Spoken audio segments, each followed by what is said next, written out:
கருணாஸ் அவர்கள் இயக்கி நடித்த யூத் திரைப்படம் வெளியாகி ஒரு மிகப்பெரிய வெற்றி கிடைச்சிருக்கு.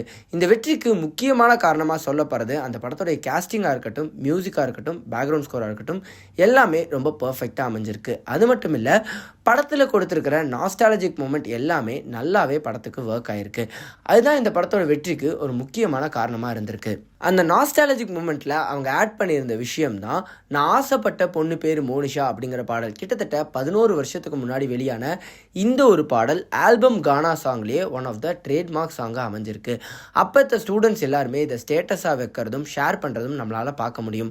ஈவன் பிரேக்கப் ஆன பலருமே இதை ஸ்டேட்டஸாக வச்ச ஞாபகங்கள் எல்லாருமே பலருக்கும் நினைவு இருக்கும். ஸோ அந்த ஒரு விஷயத்தை இந்த படத்தில் ஆட் பண்ணியிருந்தாங்க. அது தியேட்டர் மூமெண்ட்டாக நல்லாவே ஒர்க் ஆயிருந்தது. யூத் திரைப்படம் மிகப்பெரிய வெற்றி அடைஞ்சதுக்கப்புறமா இந்த பாடலை ஒரிஜினலாகவே பாடின கானா தினேஷ் அவர்கள் கம்ப்ளைண்ட் கொடுத்துருக்காரு.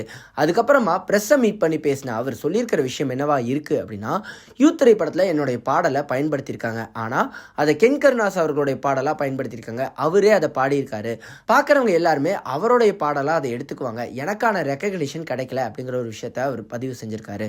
அது மட்டும் இல்லாமல் இந்த பாடலை பயன்படுத்துறதுக்கு அவர்கிட்ட எந்த பெர்மிஷன் வாங்கலை அப்படிங்கிறதையும், இதை வெளியே சொல்கிறதுக்கு முதல்ல அவர் பயந்ததாகவும் அதுக்கப்புறம் பரவாயில்லன்னு சொல்கிறதாகவும் அவர் சொல்லியிருக்காரு. அதுக்கு அவர் சொன்ன காரணம் என்னவா இருக்குது அப்படின்னா, எங்கே இதை வெளியே சொன்னால் தனக்கு கால் பண்ணி கொலை மிரட்டல் விடுவாங்களோன்னு பயமாக இருக்குது அப்படிங்கிற ஸ்டேட்மெண்ட்டையும் அவர் அதில் வச்சிருக்காரு. அண்ட் இந்த விஷயத்துக்கு சொல்யூஷனாக அவர் சொல்கிற விஷயம் என்னவா இருக்குது அப்படின்னா, ஒன்று இந்த பாடலை படத்துலேருந்து ரிமூவ் பண்ணணும், இல்லாட்டி தனக்கு சேர வேண்டிய விஷயத்த, இந்த பாடலுக்காக சேர வேண்டிய விஷயத்த யூத் படத்துடைய டீம் கொடுக்கணும் அப்படின்னு சொல்லியிருக்காரு.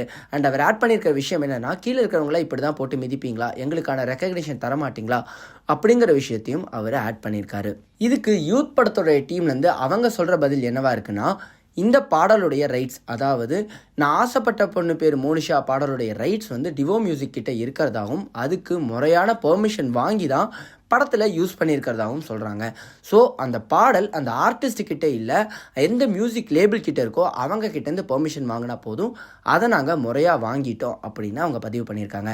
அது மட்டும் இல்லாமல் இந்த பாடலோட ஒரிஜினல் டியூனை வாசித்தது தேவா அவர்கள். எஸ், தாலி வரம் கேட்டு வந்தேன் தாயமா அப்படிங்கிற பாடலோடைய டியூன் எடுத்து தான் நான் ஆசைப்பட்ட பொண்ணு பேர் மோனிஷா அப்படிங்கிற பாடல் வந்து அமைஞ்சிருக்கும். இதுக்கான கிரெடிட்ஸையுமே நம்ம ஓப்பனிங் கார்டில் பார்க்க முடியும். யூத் படத்தோடைய ஓப்பனிங் கார்டில் தேங்க்ஸ் டு தேவா அப்படிங்கிறதையும் மென்ஷன் பண்ணியிருப்பாங்க. அண்ட் இந்த ஒரு விஷயத்துக்கு கானா தினேஷ் அவர்கள் கம்ப்ளைண்ட் கொடுத்துருக்கிறதுனால பலரும் சோஷியல் மீடியாவில் சொல்கிற விஷயம் என்னவா இருக்குது அப்படின்னா, இந்த பாடலுக்கு இவர் எப்படி கம்ப்ளைண்ட் கொடுக்க முடியும், இதுக்கான ஒரிஜினல் டியூன் போட்டது வந்து தேவா அவர்கள், ஒருவேளை அவர் கம்ப்ளைண்ட் கொடுத்தா என்ன ஆகிறது, அவர் ஒருவேளை காப்பிரைட்க்கு கேட்டால் என்ன ஆகிறது, இதுக்கான ஒரிஜினல் டியூன் அவர்கிட்ட இருக்குது. ஒருவேளை ஒரிஜினல் மியூசிக்காக இருந்தால் ஒரு ஆர்டிஸ்ட் கம்ப்ளைண்ட் கொடுக்கறது அப்படிங்கிறது நியாயமாக இருக்கும். அது மட்டும் இல்லாமல் அதுக்கான லேபிள்கிட்டையும் இவங்க பெர்மிஷன் வாங்கியிருக்காங்க. அப்படிங்கும்போது எப்படி இவரால் கம்ப்ளைண்ட் கொடுக்க முடியும்னு பல விஷயங்கள் கானா தினேஷ் அவர்களை நோக்கி கேள்வி கேட்டுட்ருக்காங்க. ஸோ இந்த ஒரு சம்பவத்தை பற்றி நீங்கள் என்ன நினைக்கிறீங்க அப்படிங்கிறத கமெண்ட்டில் சொல்லுங்கள்.